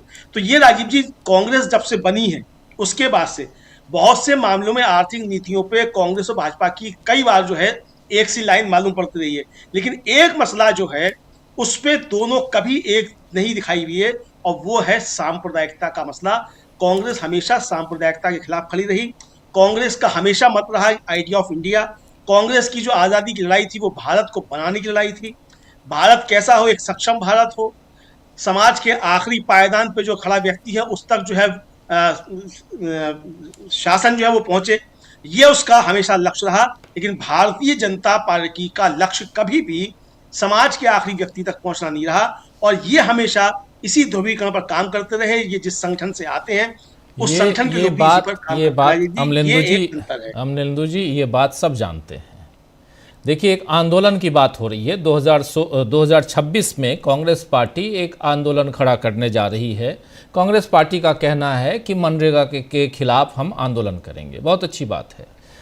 बात यह है प्रशांत जी और हम और आप, याद होगा हम लोग जब इंडिया गठबंधन, नाम इंडिया आ रहा था, उस समय हम लोग मुंबई में थे, इंडिया गठबंधन की बैठक थी, हेडलाइन मैनेजमेंट। उसी दिन घोषणा, इधर प्रेस कॉन्फ्रेंस करने जा रहे थे राहुल गांधी और उधर घोषणा हो गई कि 1 नेशन 1 इलेक्शन, एनडीए की 1 नेशन 1 इलेक्शन, हेडलाइन मैनेजमेंट। प्रधानमंत्री नरेंद्र मोदी एक तरफ चर्च में जाकर वहां प्रार्थना सभा में हिस्सा लेते हैं क्रिसमस पे, और बाकी गुंडे जो हैं वो दूसरे चर्चों में जाके तोड़फोड़ करते हैं या हनुमान चालीसा पढ़ते हैं। रायपुर के मॉल में जाके, मैग्नेटो मॉल में तोड़फोड़ करते हैं, और कई जगह से ऐसी तस्वीरें खूब भरी पटी हुई हैं। और खासकर भाजपा शासित डबल इंजन सरकार वाले राज्यों में, उसमें ओडिशा है, उसमें छत्तीसगढ़ है, उसमें मध्य प्रदेश जबलपुर है, उसमें उत्तराखंड है, हर तमाम उन राज्यों में जहां जहां इनकी सरकार है, भाजपा की सरकार है, वहां पे ये सब कुछ देख रहे हैं हम। मेरा यहां सवाल यह है, प्रेम कुमार जी आपके पास आता हूं, मेरा सवाल है कि एक मूल उसमें जड़ में जाना होगा। जड़ जो है वो पहली बात मंशा है संविधान बदलने की, मंशा संविधान बदलने की मंशा, इनकी मंशा जो है वो, जिसको ऑलरेडी आरएसएस प्रमुख ने कह दिया कोलकाता में जाके कि भारत संवैधानिक रूप से हिंदू राष्ट्र भले संविधान के जरिए न बदला गया हो लेकिन वो हिंदू राष्ट्र ही है। यह अभी का बयान है, सप्ताह भर पहले का, 10 दिन पहले का बयान कोलकाता में। आपकी मंशा यह है, यानी संविधान किसी भी तरह बदलो जो नहीं कर पाए, और अब उसको बदलने इसलिए नहीं कर पाए क्योंकि वहां पर अपने मन मुताबिक जितनी वोट चोरी करनी थी वो नहीं कर पाए। अब हम वोट चोरी, क्योंकि उसके बाद आप चुनाव दर चुनाव जीतते जा रहे हैं। अब आपके सामने आप जान रहे हैं, चाहे वो कृषि कानून हो, चाहे वो मनरेगा हो, चाहे और 10 तरह के कानून हो, चाहे आप इलेक्शन कमिश्नर की नियुक्ति कैसे हो, उसके लिए कैसे परिवर्तन करना, ये सब कुछ आप अपने तंत्र के हिसाब से आप दोनों सदनों में पास करवा दे रहे हैं और राष्ट्रपति जी उस पर मुहर लगा दे रही हैं। ये हम लोग सब देख रहे हैं। कल को और कोई, अभी इसी जनवरी एंड में 31 जनवरी से फिर बजट सत्र शुरू हो जाएगा। अब बजट सत्र में आप 2-4 और लेके चले आएंगे, ऐसे विधेयक पास करवाएंगे। आप उन विधेयकों में उलझे रहिए। बीजेपी चाहती है कांग्रेस पार्टी और विपक्ष के नेताओं को कि वो इन विधेयकों में उलझा दे और उसके बाद चुनाव दर चुनाव वो चुनाव जीतते जाए। कल को विधेयक की जरूरत भी नहीं पड़ेगी। अब तो बीजेपी के सबसे महंगे जो पत्रकार साहब है 15 करोड़ रुपए वाले, वो कहते हैं कि तानाशाही वाले देश जो चाइना है वहां पर किसी भी विधेयक को पास कराने की नौबत ही नहीं आती है, क्योंकि एक राष्ट्र, एक वहां राष्ट्र प्रमुख है और वहां विपक्ष का इतना जोर नहीं लगता और वहां प्रगति होती है। चाइना इसलिए प्रगति किया है। हमारे देश में लोकतंत्र है और लोकतंत्र में क्या होता है कि विपक्ष मुद्दों को समझे बिना उस पर रोक लगाना चाहता है और इसलिए यहां डेवलपमेंट नहीं हो पाता है। अब ऐसी दलीलों वाले पत्रकार इस देश में बैठे हुए हैं तो क्या होगा।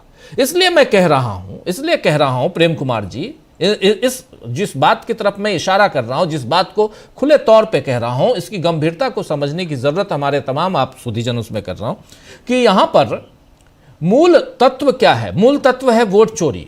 वोट चोरी कर हम संविधान बदलना चाहते हैं। आपको उलझाया जाएगा 1 नेशन 1 इलेक्शन में, आपको उलझाया जाएगा मनरेगा में, आपको उलझाया जाएगा ऐसे और भी तमाम अलग अलग मुद्दों पे कि हायर एजुकेशन का बिल ले आए तो किसी और का बिल ले आए, अरावली में ये कर दें। इन सब चीजों में ये भी मुद्दे हैं। लेकिन मूल मुद्दा जो है, मुख्य रूप से उस मुद्दे की लड़ाई तो लड़नी पड़ेगी, आंदोलन तो खड़ा करना पड़ेगा। मेरा यह सवाल है प्रेम कुमार जी।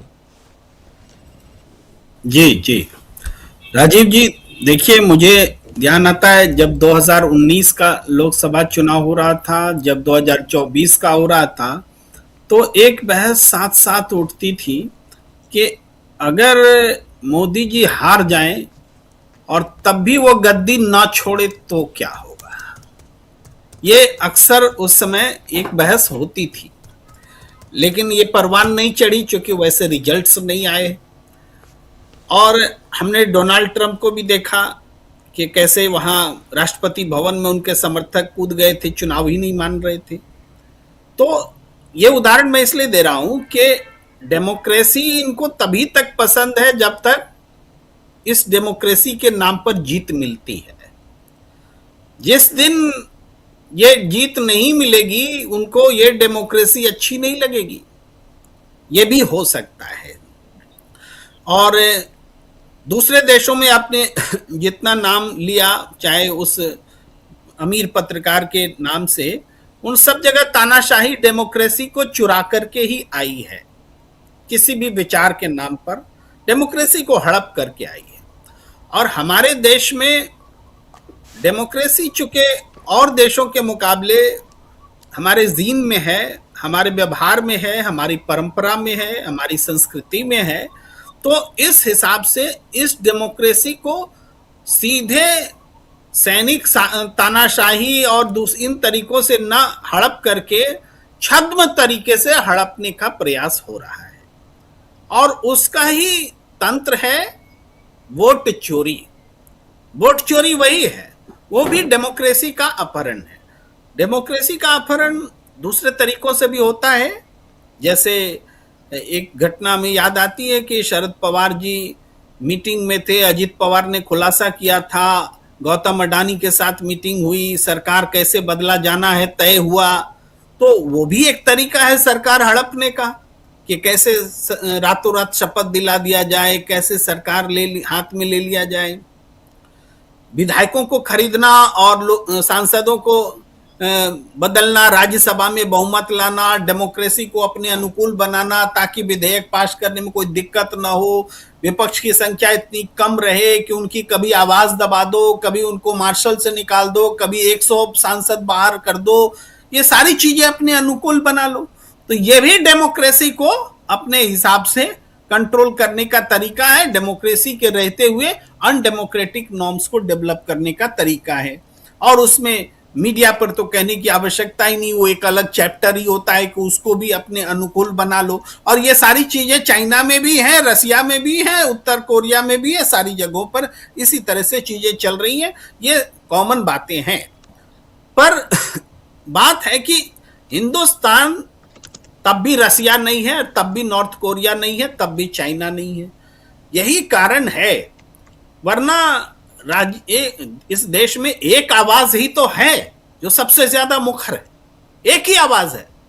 और वो राहुल गांधी की आवाज है। बोलने में मुझे कोई संकोच नहीं है, कोई मुझे पक्षकार कह दे या जो भी कह दे, लेकिन आवाज तो एक ही है।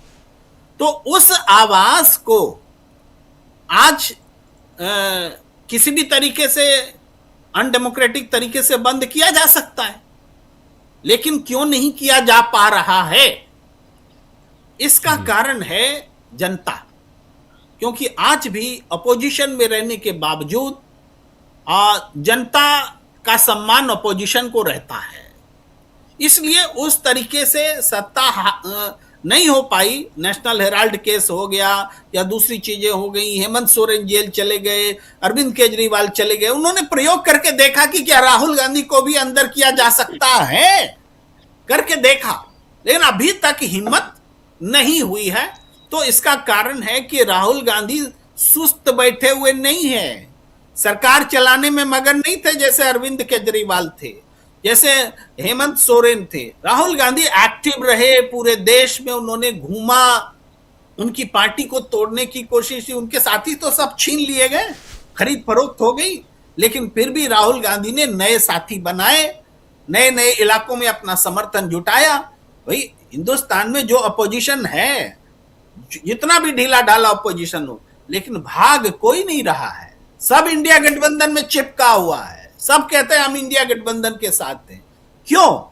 इसलिए कि उस अनडेमोक्रेटिक फोर्सेस के खिलाफ लड़ाई लड़ने के लिए राहुल गांधी ने एक चुंबकत्व पैदा किया है, और उस चुंबकत्व के कारण ये लड़ाई है। जिस दिन ये लड़ाई है वाली बात खत्म हो जाएगी कि अब लड़ाई बाकी नहीं है, उस दिन सब कुछ बदल जाएगा। सब कुछ बदल जाएगा।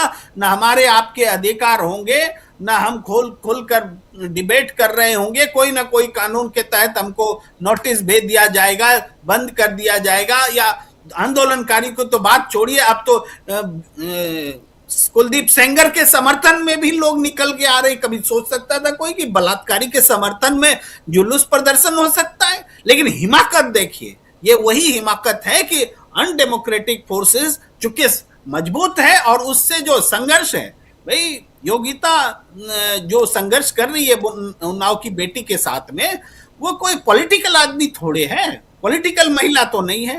वो डेमोक्रेसी को बचाने का जो हमारे बीच में एक जज्बा है, उसी का प्रतिफल है वो महिला, और सैल्यूट होना चाहिए ऐसी महिला का जो संघर्ष कर रही। तो मैंने प्रतीक में बात की है, लेकिन ये सारी चीजें देश में हो रही हैं। एक तरफ अनडेमोक्रेटिक कामकाज है, और दूसरा एक रजिस्ट्रिव फोर्स है। रजिस्ट्रिव फोर्स आज कमजोर नहीं है, मजबूत है, इसीलिए राहुल गांधी खड़ा है। अगर जिस दिन खत्म हो जाएगा, राहुल गांधी दिखाई नहीं पड़ेंगे। तो राहुल गांधी रजिस्ट्रिव फोर्स के कारण है, और रजिस्ट्रिव फोर्स राहुल गांधी को राहुल गांधी बनाता है। दोनों ही बातें एक दूसरे के साथ मिली जुली है। तो हमें लगता है कि यह संघर्ष जो है, हमने कांग्रेस के तेवर को बदलते हुए देखा है, और बीते 11 सालों में बीते 2-3 साल जो है वो बदला है। और जाहिर बात है, प्रतिपक्ष के सारे घटक दल कांग्रेस जैसा, या कांग्रेस के सारे नेता राहुल गांधी जैसा व्यवहार नहीं कर सकते। ये मान लीजिए, वहां दिग्विजय सिंह भी होंगे, शशि थरूर भी होंगे, और यहां शरद पवार भी होंगे, और दूसरे नेता भी होंगे। लेकिन फिर भी ये बहुत अच्छी बात जयशंकर सर ने कही थी कि फिर भी इन सबको जोड़ करके रखना, और ये तय करना कि हमको बीजेपी से लड़ना है कि हमको अपने ही अंदर की ताकत से लड़ना है। लड़ाई तो दोनों तरफ चलेगी जयशंकर सर, लेकिन प्राथमिकता जो है वो अनडेमोक्रेटिक फोर्सेस के खिलाफ आगे रहेगी, और ये लड़ाई भी चलती रहेगी, छोड़ तो सकते नहीं। तो ये दोनों चीजें साथ साथ चलेंगी, लेकिन प्रायोरिटी वही रहेगी।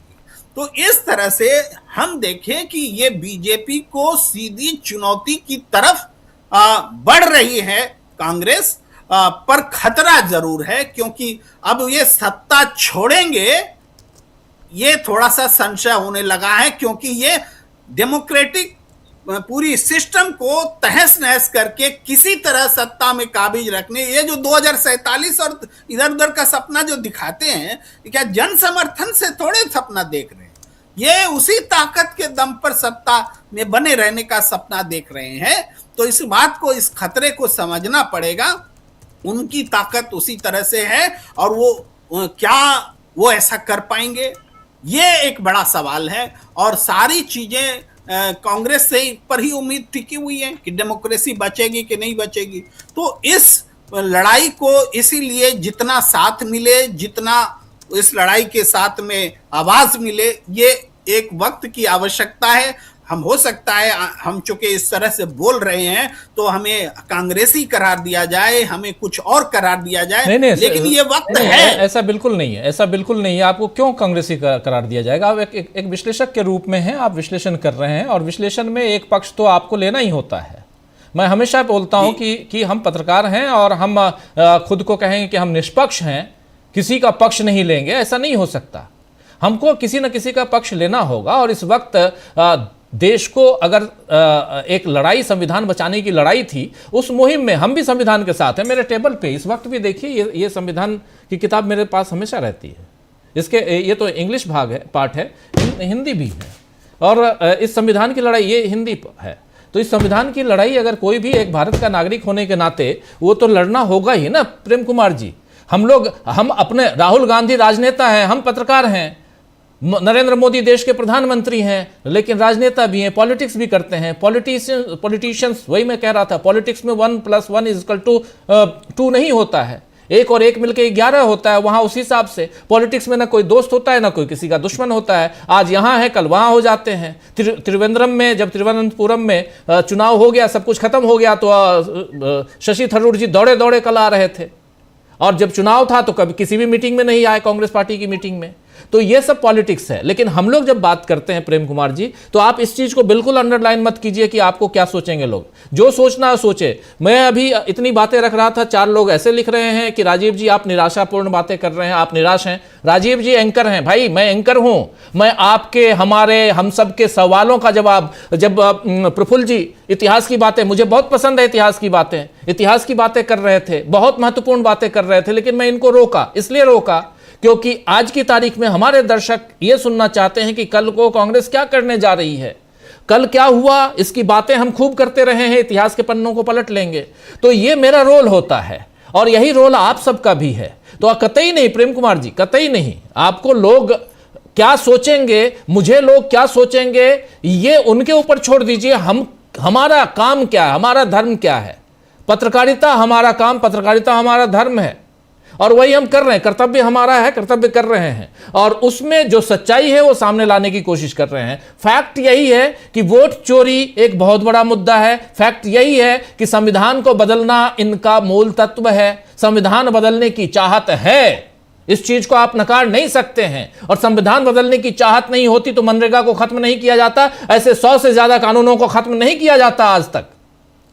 इसलिए संविधान बदलने की चाहत है आपकी, और उस पर चर्चा होनी चाहिए, उस पर चिंता होनी चाहिए, और उसमें अगर कोई भी साथ आता है, बीजेपी का भी कोई साथ निकल के आता है, तो उसका हम साथ देने के लिए तैयार हैं।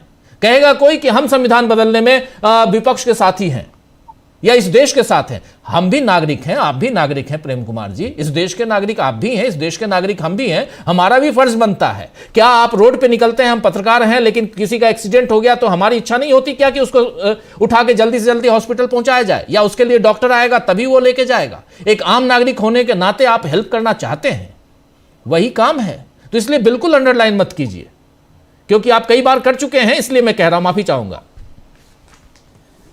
निश्चित रूप से जो आबो हवा होती है उसका असर पड़ता है, और हम भी उसके प्रभाव में आते हैं। आपने सही बात याद दिलाई है, और ने कहा कि बीजेपी के लोग भी आएंगे इस लड़ाई में तो हम उसका वेलकम करेंगे, डेमोक्रेसी बचाने की लड़ाई में आएंगे। तो देखिए, अंग्रेज भी आए थे हमारी आजादी की लड़ाई लड़ने, तो हमने उसका वेलकम किया था।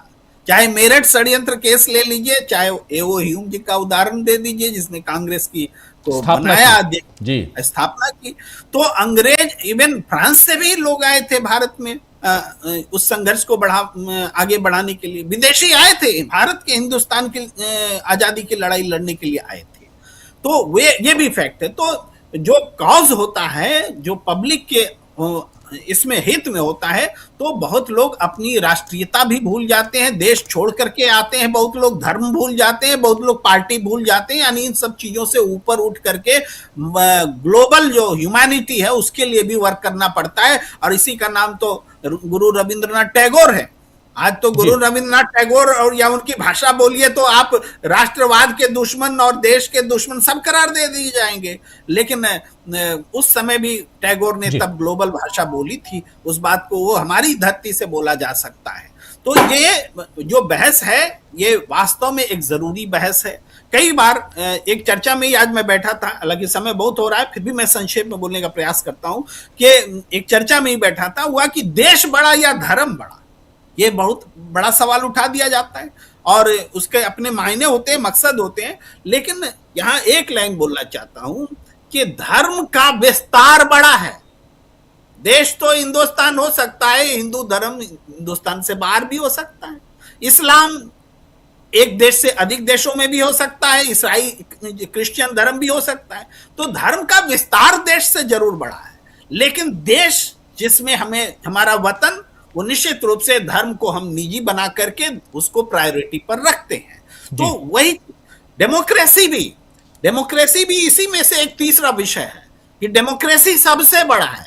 नहीं, अगर डेमोक्रेसी नहीं रही तो न धर्म बचेगा न देश बचेगा। हम आप बोल नहीं पाएंगे खुले तौर पे, और देश बचने का मतलब यही है। डेमोक्रेसी है तब तो बोल पा रहे हैं। हमारे संविधान ने हमको बोलने का आर्टिकल 15 से लेकर के आर्टिकल 30 तक उसमें तमाम अधिकारों का जिक्र है, तमाम तरह के अधिकार दिए गए हैं।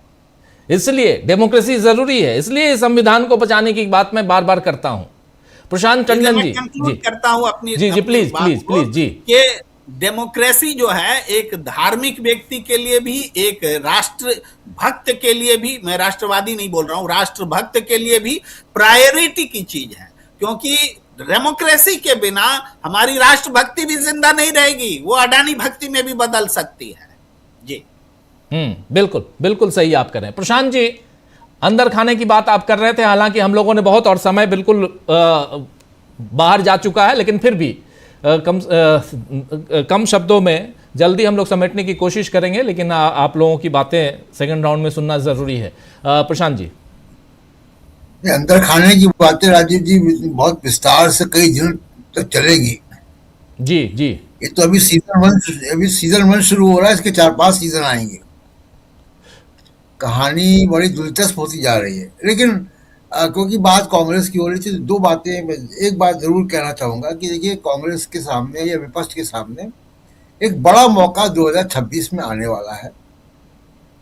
विधानसभा चुनाव है, अरावली है, मनरेगा है, बड़े सेल्फ गोल बीजेपी ने किए हैं, और वो बड़ा मौका कांग्रेस के पास है। अब इसको कांग्रेस कैसे करती है वो कांग्रेस के ऊपर है। रास्ता उनका ठीक है, राहुल गांधी 2 यात्राओं पर निकल चुके हैं, मुखर हैं, 2 क्या 3 यात्रा, बिहार में भी यात्रा हुई वोट चोरी के नाम पे।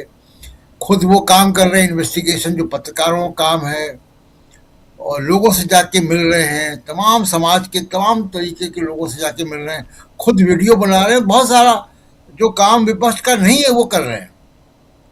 तो बहुत इवॉल्व 21st सेंचुरी के नेता प्रतिपक्ष हैं वो, इसमें कोई दो राय नहीं। कांग्रेस की जो लाइन लेंथ है वो भी ठीक है, विचारधारा भी ठीक है, अपनी जो वापस आ गई कांग्रेस की विचारधारा, जो इंदिरा गांधी के समय थी वो वापस आ गई, जो भटकाव था उससे बाहर आ गई। 2 बड़ी काम कांग्रेस को करने या गलतियां हैं। एक तो कांग्रेस ने अपने ही, कहीं दूसरे नहीं जाना, आपको अपने ही इतिहास में देखना है कि लगातार कॉरपोरेट जो है वो उद्योगपति कांग्रेस पे कब्जा करने की कोशिश करते रहे हैं। जी, इंदिरा गांधी के समय भी हुआ, सिंडिकेट था, वो सिंडिकेट को कॉरपोरेट घराने जो है वो फंड कर रहे थे, और वो इंदिरा गांधी को नीचे करना चाहते थे, या इंदिरा गांधी उनके इशारों पे नाचे वो करना चाहते थे। इंदिरा गांधी ने क्या किया, सिंडिकेट को खत्म किया, और वो सिंडिकेट को खत्म करके एक काम और किया इंदिरा गांधी ने, जिससे कि उनकी सत्ता चल पाई लंबे समय तक। इंदिरा गांधी